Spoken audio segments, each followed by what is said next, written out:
Hello,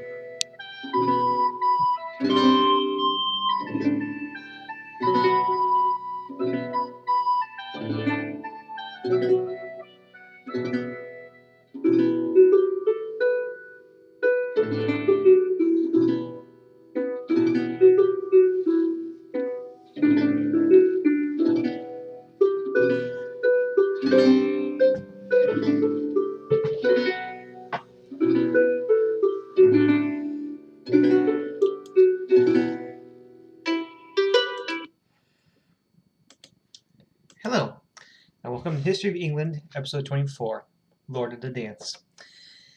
Now, last time, we looked at the ways in which education was provided to people of England during the late Middle Ages.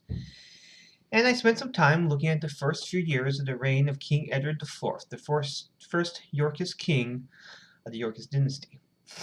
I looked at the various ways in which he tried to unite the country after the years of civil war, but how it all came unraveled due to his really stupid move of marrying Elizabeth Woodville, which led to his advisor, Richard Neville, Earl of Warwick, to unite Edward's younger brother, George, Duke of Clarence, and Richard's brother, George Neville, Archbishop of York, in an effort to unseat the king, which ended up in capturing Edward IV, but in the end, he was forced to release him and promised to remain loyal. Now, even though the Earl of Warwick was once again friends with the man he had brought to power in the first place, he'd been dealt a huge blow. It showed that he could not really have authority about the king being present. In the spring of 1470, he once again got involved in armed rebellion. This time, the revolt started in Lincolnshire, where families who had been supporting Lancastrian right to rule for years now feared that with Edward in firm control, he would turn on them and take everything they'd worked so hard for far, far away. So he decided, what the heck, and rise up with the intention of giving the crown to George, Duke of Clarence, the second brother, remember. So Edward took the field against him and defeated him easily, what became known as the Battle of Lone Coat Field, since many of the Lincolnshire men threw their coats down, which bore the crests of Clarence and Warwick, as they fled the field to avoid being captured and executed for treason. Warwick and Clarence now fled to the court of King Louis XI in France. Some of his men, however, trying to flee from Southampton, were captured and beheaded with a sharp stake that was then driven through the bodies. The heads impaled on top. Now in Paris, Warwick and Clarence were joined by Queen Margaret of Anjou, who left the safety of her own family's lands to join the court of King Louis XI. So Louis had 3 birds in hand. He could control at will, but Margaret and Warwick hated each other. So Louis was forced to start long, long talks to reconcile the two, and eventually Margaret gave in, agreeing to conspire with Warwick and Clarence in order to see Edward IV deposed and replaced by her husband Henry VI, still locked up in the Tower. In exchange, Prince Edward, her son, would then be married to another Warwick daughter, becoming brother-in-law to Clarence, and the families of Lancaster and York would thus finally be united.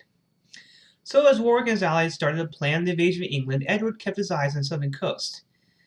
But in the summer of 1470, he heard yet another rebellion in the north. Surprise, surprise. So he was forced to march to York and Ripon, which is a huge risk since he did not know when Warwick would land, where Warwick would land, and he wasn't in a position to stop him. While he was in York, mopping up this rebellion, he heard in mid-September Warwick and Clarence had landed at Exmouth in Devon, and he started to march toward them. Now Edward was in hostile territory anyway, and it became clear that as he marched, Warwick was winning supporters to his side. By the time the two men reached Coventry, they had 30,000 men with them, and Edward had fled York for Nottingham. But he was in trouble. He had called for his banners to come to him, but many of the lords ignored him. So he had a very small army, too small to take to the field of battle. So he quickly retreated to King's Lynn, where he got in a boat fleeing for the Low Countries. So poor, he had been forced to pay for his transport with the furs he had been wearing. Edward landed in Holland, where the Duke of Burgundy was his ally. In fact, the Duke of Burgundy, Charles the Bold, had married Margaret of York, so his brother-in-law. So Edward was now safe from his enemies. Meanwhile, his wife and mother-in-law took sanctuary in Westminster Abbey, which had enough strength to withstand a siege. While she was here, Elizabeth Woodville gave birth to her fourth child by Edward, and the first son, a child that she named after her husband in exile. We will return to this child anon. Now Warwick, meanwhile, returned to London, where he confirmed that he was in control. Meanwhile, Margaret and Prince Edward Lancaster, because we have two Edwards now, was still in Paris, waiting news that Henry VI was once more on the throne of England. Warwick was as good as his word. He released a king who was as mad as a hatter. But Henry was king in name only. Warwick was the one pulling the strings. And he had a tough task ahead of him. He had to satisfy his Lancastrian supporters, and he had to satisfy the Yorkists who supported Edward IV. He also had to manage the ambitions of George, Duke of Clarence, who wanted to be king. So all this did not bode well for good rule.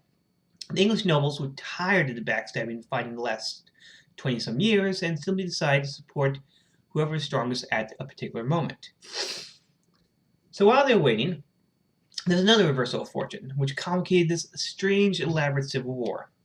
In March 1471, the Duke of Burgundy agreed to pay for an invasion of England by Edward IV, his brother-in-law. And on March 14, 1471, Edward landed at Ravenspur on the coast of Yorkshire. But he found that few bothered to come to him.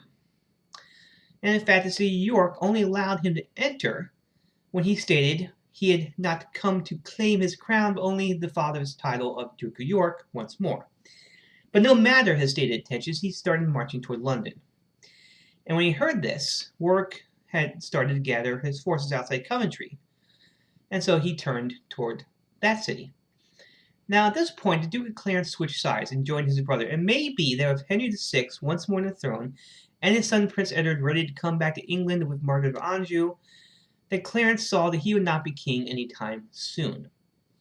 He'd also become suspected of holding hatred in his heart for Henry VI. But he was young, so he may not have known what he truly wanted. He was known to have no control of his tongue and action. He was impulsive and impressionable. So Edward now decided to turn away from Coventry and instead marched on London, announcing that he is the true king. Now the Archbishop of York, who you remember was the brother of Warwick, tried to rally support by marching King Henry VI to London. It didn't work. Once in London, Edward asked to meet with the old king, and the old mad man eagerly agreed to do whatever Edward wished.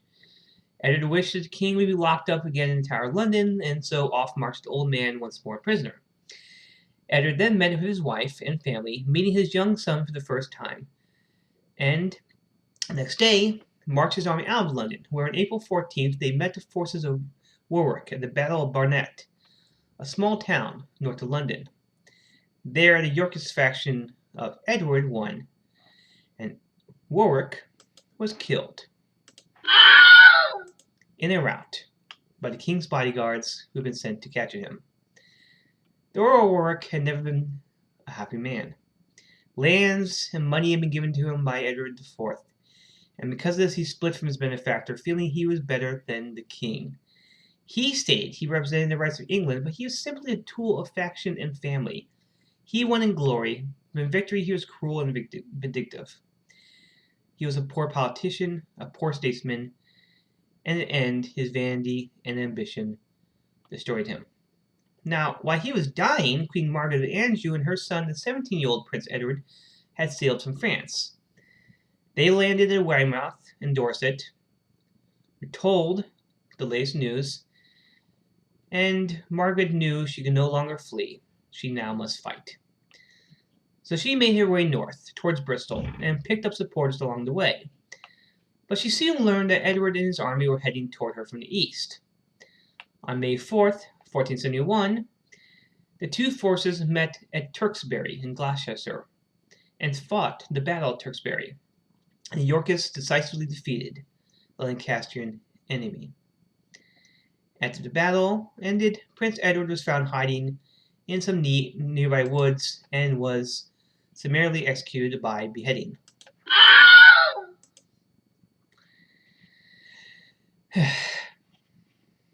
Also among the dead were Baron John Wenlock, Earl John Courtenay, and Marquis John Beaufort. John must be a very popular name in England.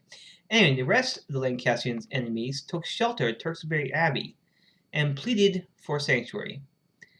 But 2 days later, they were forced out of the abbey, and there were some quick trials, and then they were killed.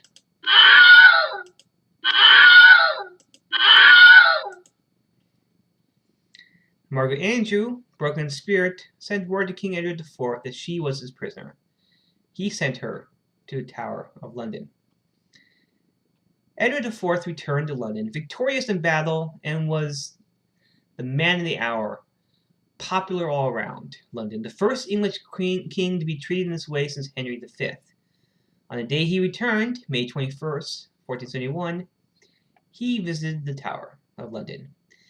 And soon after he left, news was spread that King Henry VI had died of melancholy after hearing the news of his son's death.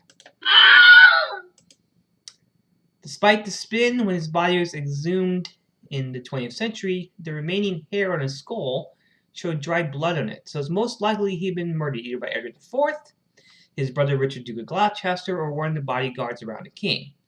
In any event, the Lancastrian royal family descended directly from Henry IV was wiped out.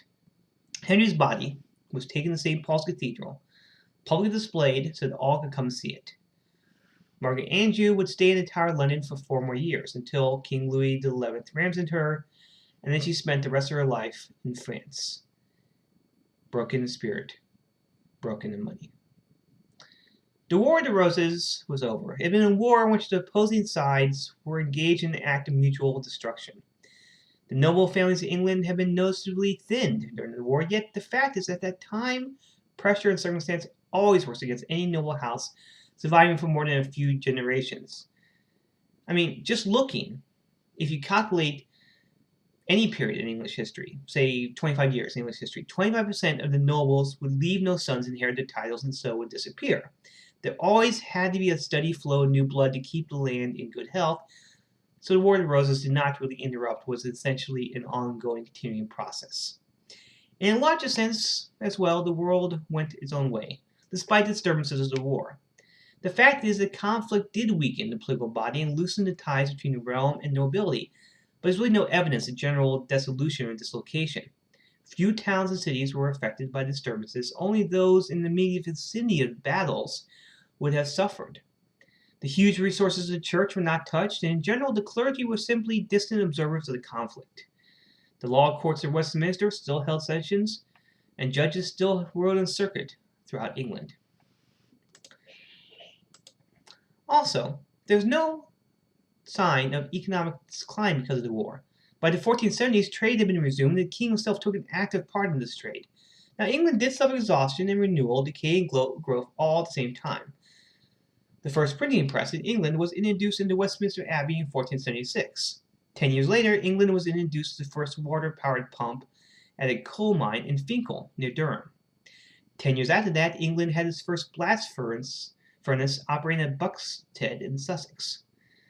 The Industrial Revolution was showing its first elements in England, but most people still lived on the land as the Saxon ancestors had and did the same things they did. With that in mind, let's take a look at the staples of life in England.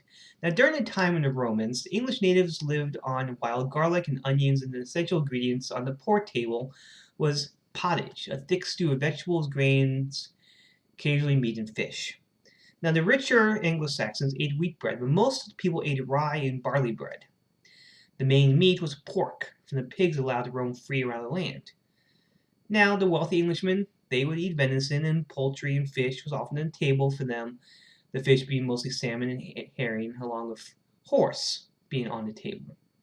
And no matter where you stood on the economic scale, high or low, you ate out of communal bowls with knives and wooden spoons, and after the meal you drank weak ale with spices inside it, or a drink known as morat, mulberry juice mixed with honey.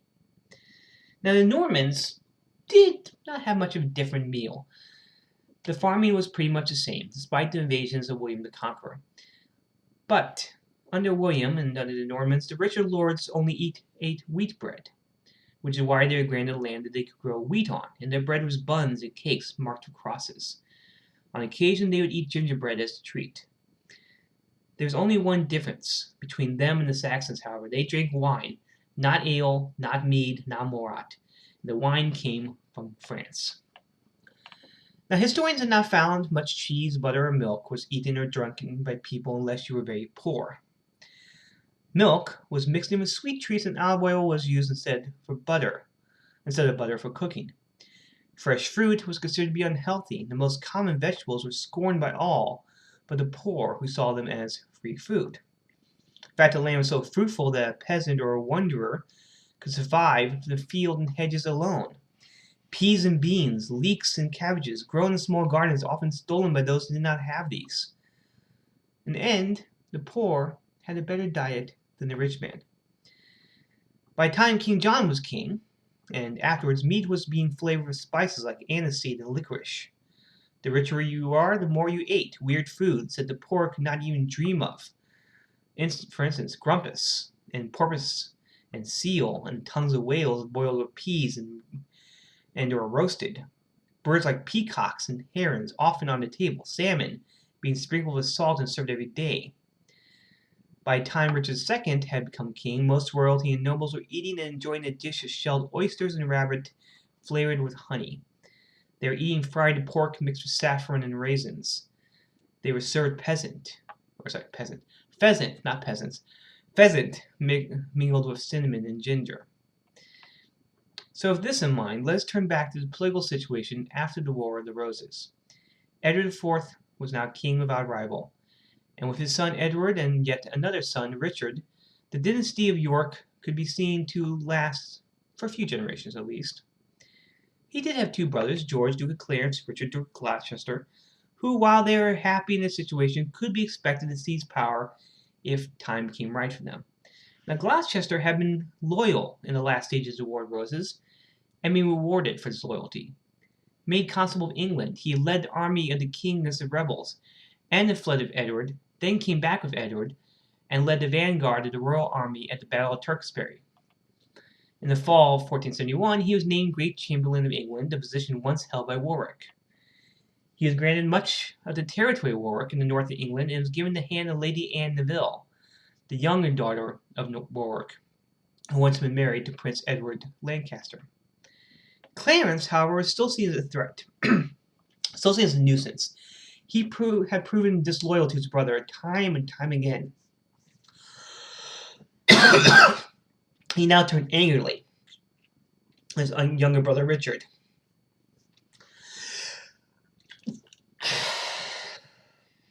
Sorry. Excuse me. Now, he wanted everything that Richard had, so the two had a debate before the Royal Council. Clarence was awarded the estates of Warwick in the Midlands, and Edward decided to make him Great Chamberlain. But Richard was allowed to hold on to his wife and everything else he'd been given. Now, meanwhile, Edward was getting rid of his enemies very, very quickly. They were hanged, or they were fined, depending on how sorry they seemed to be. All of these fines, recorded in Parliament, were known as benevolences, and the king was known to forgive many of his enemies, allowing them to serve his government, where they proved extremely useful. Now, England still had a huge problem with Louis XI of France, who had aided Warwick and Margaret Anjou, and he was still encouraging Lancastrian rebels who were hiding in France. He was a threat that needed to be taken care of. And Edward did want to do something about him, but he did not have the means to do anything about Louis. So he started negotiations with the Duke of Brittany and the Duke of Burgundy, proposing a triple invasion. Eventually, he and Charles the Bold of Burgundy, remember his brother-in-law, did sign an alliance. On July 4th, 1475, a large force of the English army sailed from Dover to Calais. Edward led this force, along with the nobility and about 15,000 men. He had of him 779 stone cannon and balls, 10,000 sheaves of arrows, a large cloth of gold to be displayed, and a wooden house covered with leather that could be used on the battlefield for his comfort. When he arrived at Calais, however, he found that Charles the Bold had sent only a small force. He was busy laying siege of a town in Flanders. So very angry, Edward began talks with Louis XI for a peace treaty. And Louis was interested enough that in August the two met on a bridge at Picardy near Amiens. A wooden barrier had been placed in the middle of the bridge to ensure against surprise attack, and the soldiers of the English and the soldiers of the French were on either side of the bridge, preparing for battle if needed. Louis also had an impersonator next to him, so assassination attempts could be made on that man if any were done. Edward had 3 men dressed as him with the same idea. In the end, none of these precautions were needed. France and England signed the Treaty of Picardy. Louis agreed to pay Edward a large sum of 75,000 crowns and a yearly pension of 50,000 gold coins if England agreed to get the hell out of France. Edward left England satisfied and let it be known that if he was willing to marry his eldest daughter Elizabeth of York to Charles Valois, the heir to the throne. Edward returned to England richer, if not glorious. He had promised Parliament he would gain back all the old Plantagenet lands in France and the French throne, yet he came back with neither of these. He had been bribed by Louis to leave. This may have been his goal all along. Historians found that he had started talks with Louis long before he left Dover. He may have wanted to keep all the money from Parliament for himself. Now, Edward did not let Parliament know all the clauses of the Treaty of Picardy, but he soon heard the news that Edward was richer and they were poor as a result of this abortive invasion. Edward now was way too strong to withstand, and he turned his strength on his brother, the Duke of Clarence. Now, Clarence had started withdrawal from the English court, and when he was at court, he did not say much, nor did he eat or drink with the king, a huge crime. He did have some reason to be this way. His wife had died in childbirth, and he asked Edward for permission to marry Mary, the daughter of Charles the Bold. Edward had said no. He knew that he allowed this, Clarence had become too strong. And when Clarence asked to marry into the House of Stuart of Scotland, he also was told no. In April 1477, Clarence accused one of his wife's attendants of murdering his late wife through poison. His bodyguards seized the unfortunate woman and hanged her without trial. That summer, one of his squires was charged with necromancy, pursuing Edward IV's death, was given a quick trial, taken to Tyburn, and hanged. Clarence went in front of the royal council the next day and read out a proclamation of the man's innocence, which really did the man no good, and then turned his back on the king, a great crime, and he had also been seen accusing the king of being dishonest and not just. So Edward summoned his brother to appear in front of him and in front of the mayor and aldermen of London, and declared him guilty of contempt of the law of England and a threat to the judges and jurors of England. In the spring of 1478, Edward called a session of Parliament, where he accused his brother of various crimes against the throne. Witnesses were called, but they had been instructed what to say in advance. Clarence was allowed to defend himself as best as he could, even asking for a trial by combat, but the Lords declared him guilty of treason. But the evidence was weak, perhaps concocted. Clarence was locked up in the Tower of London, and a few days later had been drowned in a butt of wine. The older of the king's brothers was now dead, but dubious means an act of ruthlessness that sealed the supremacy of the king. The unofficial reason was that a soothsayer had told him that his reign would be followed by a man whose name began with G, and so he killed George. Although if he had thought of it, he would realize his younger brother Richard was known as the Duke of Gloucester. Anyway, it must be realized Edward was feeling pressure from his wife and his in-laws, who saw Clarence would be a danger should Edward die while the heir to the throne, Prince Edward, was still a minor. But that's the way royal courts were in those days, and even Edward IV had once walked to the throne with the bodies of his enemies, so now his brother was just another body. Edward, meanwhile, was busy spending much of his time arranging marriages for his family. He invested in wool and cloth, making him extremely rich, and now he's investing in his family, making him even richer. He and his wife had 2 sons, 6 daughters, who lived past infancy, so he began to betroth them. his daughters to the heirs of Scotland, France, and Burgundy. The Prince of Wales used as a bargaining chip for Brittany. Edward wanted hard money. In exchange, he now wished to pay the dowries for his daughters, so it's a fact that because of his long talks, some of his daughters were married by the time he died. All his plans, all his schemes, all his wars, all his diplomatic speeches came to naught. Richard, Duke of Gloucester, was very secure during the last years of his brother's life. He was now the main lord of northern England, controlling everything in that region except for Northumberland, still controlled by the Percy family, remember them, and the East Riding of Yorkshire. But Edward did not have any reason to doubt his loyalty, and so he named his brother Protector of England, should he die before Prince of Wales came of age. And that moment came quicker than he imagined it would. During Easter of 1483, he came down with a cold, caught during a fishing trip, and that cold refused to get any better. He died April 9th, 1483. The cause given was a stroke, although there were rumors that he had been poisoned. The truth of the matter is, Edward finally overindulged himself. He ate and drank himself to death, and he became extremely fat. He died at a young age of 40. Now, he died without debts. The first king to remain sovereign in 200 years is perhaps his greatest achievement. He made no great laws, no judicial advantages, but he consolidated the role and power of royal government in England. He learned to make it work after the years of Henry VI, and that is the sum of the matter. The fact is that England emerged at the end of his reign more prosperous than before, and that everything had to do not with what the king did, but with the strength and purposes of English men and women. So next time, we're going to look at the short reign of Edward V and the longer reign of King Richard III, which would lead to the end not only of the Yorkist dynasty, but that of the Plantagenet dynasty, and an introduction of a new dynasty in England, the Tudors. Stay tuned.